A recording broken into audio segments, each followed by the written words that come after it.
Welcome back, everyone. This is episode 12 of Find, whoops, wrong way, music. And as always, trying to turn you on to artists you may not know in the eyes of one you may know. And also, quite interestingly, today, we're going to get an episode or two where you're going to find out about albums by an artist you have heard of. Like today's episode, Fred is going to tell us about Dion.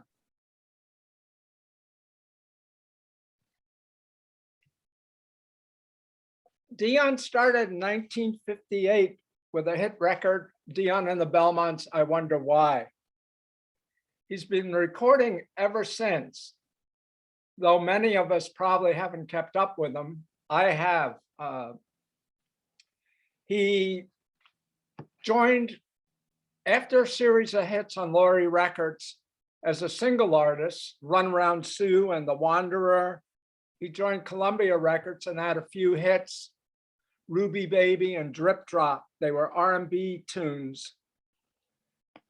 And he started hanging around the producer John Hammond, who discovered Dylan, produced Billie Holiday.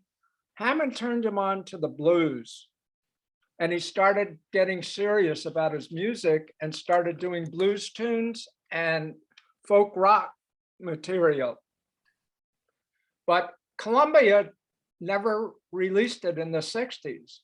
Only a few of the songs got released on albums in the 70s. And then he did Tom Wilson, who had produced Dylan, produced an album called Kicking Child for Columbia, but it didn't come out until last year. Whoa. Kicking Child is a totally 60s folk rock album, and it's got some great tunes on it. He left Columbia because of low support and went back to Laurie Records and had a hit record with Abraham, Martin, and John. Yeah. And he put out an album just called Dion in the 60s. It was well produced, and it has a very moving version of Purple Haze on it. He does Leonard Cohen songs, Joni Mitchell, and other contemporary writers. Then he went to Warner Brothers in the 70s, for most of the 70s, and he recorded a number of singer-songwriter albums of tunes that he wrote. And Ace Records has reissued almost everything of his Warner Brother years, two albums to a CD. And then It's a typical Warner Brothers exploit. yeah.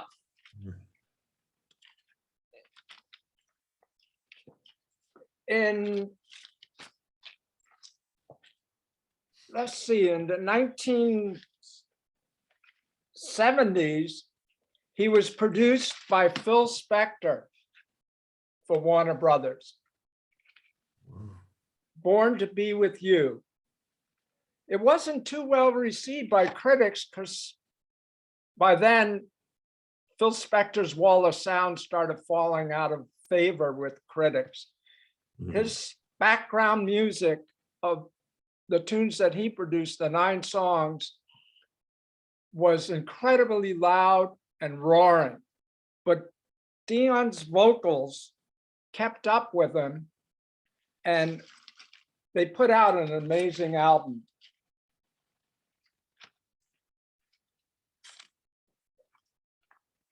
Nowadays, critics have gone back and listened to that album, Born to Be With You, and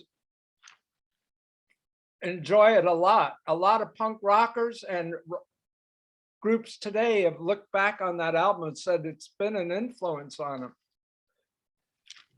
Dion's voice rises above the wall of sound, and just beautiful mournful, tuneful, and soulful vocals on that album. Then he kind of disappeared for a little bit. And in 1989, he came out with an album, Yo Frankie, produced by Dave Edmunds. On that album, he gets into a contemporary rock feel, and it's a full rock sound that keeps the singer just jamming, but he never loses focus. His vocals are on top of everything, as always. And on the album is Bryan Adams, Lou Reed, and Paul Simon. So it's a very enjoyable album and brings him to modern times, modern rock. You know, every statement you're making is a revelation to me. This is fantastic. Then in 2005, he came out with an album, Bronx and Blue. This album, Bronx and Blue, caught the eyes of many critics, and he got lots of raves about this.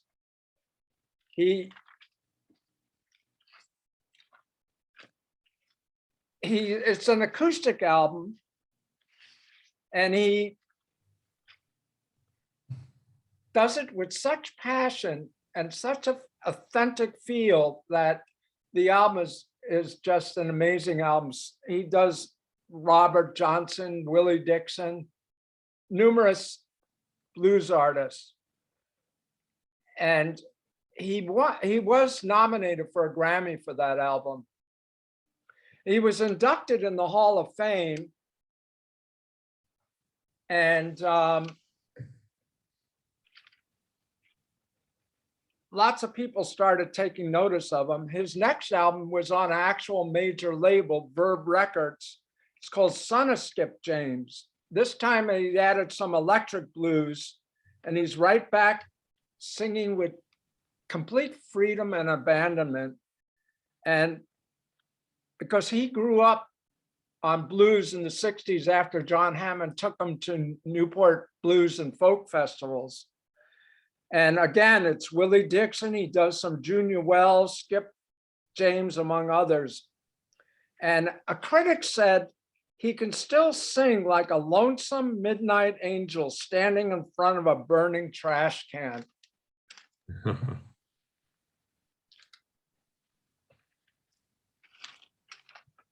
So that brings us up to date almost with the last year.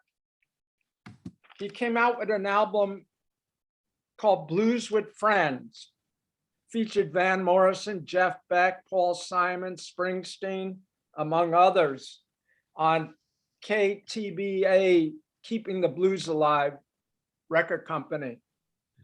And this album and his newest album has been on this label. And Keeping the Blues Alive, he just holds his own ground with some great players, as with his new one, Stomping Ground.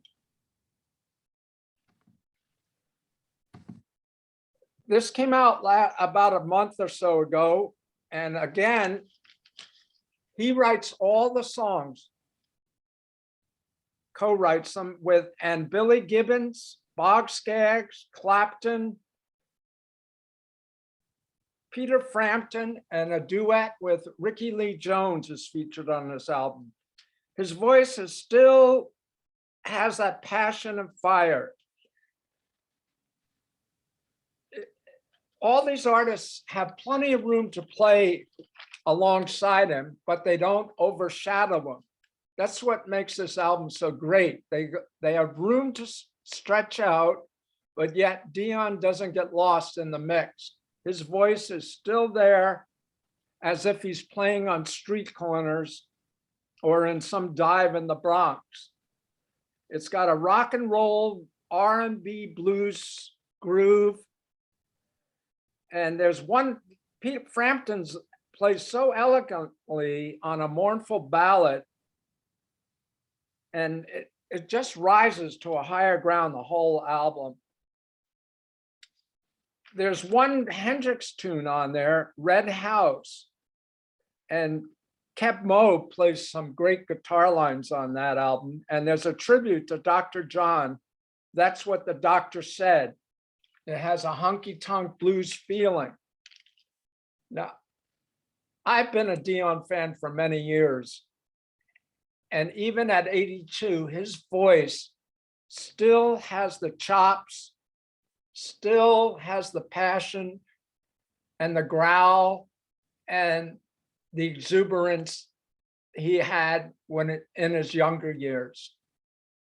Lou Reed, when he inducted Dion into the Rock Hall of Fame, said, Dion has all the chops and practically invented the attitude. After all, who can be hipper than Dion? It's a great final note, but I just have to mention the people he's playing along with are just some of my favorites. I've got to check this out. I'm one of the unknowing, only the hits type about Dion. So I learned a lot from this episode. I'm definitely going to check him out. Starting probably with Stomping Ground and work my way back. Yeah, that's probably how I'm going to do it because I love the blues. I love acoustic folk. And it sounds like he's also a bit of a trad rocker too, right? He worked with Dave Edmunds, right? Yeah, on Yo Frankie. Yeah, that sounds very interesting. Well, all right. Thank you, Fred. All right. So what do we call this episode? Check out Dion. Who could you compare him to? Yeah, he's incomparable, huh? How about this? We'll say, if you only know the hits, you don't know enough about Dion. Okay, great. That's the truth. That's what we'll call it. Okay. All right. Thank you, Fred. We're going to end this episode 12.